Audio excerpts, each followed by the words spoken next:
اللہ نے فرمایا جب میں نے تجھ کو بھی حکم دیا تھا تو کس چیز نے تجھے سجدہ کرنے سے باز رکھا؟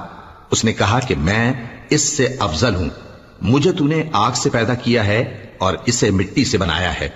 فرمایا تو بہشت سے اتر جا، تجھے شایع نہیں کہ یہاں تکبر کرے، پس نکل جا کہ تو ذلیل لوگوں میں سے ہے۔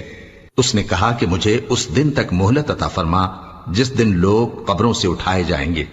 فرمایا اچھا، تجھ کو مہلت دی جاتی ہے۔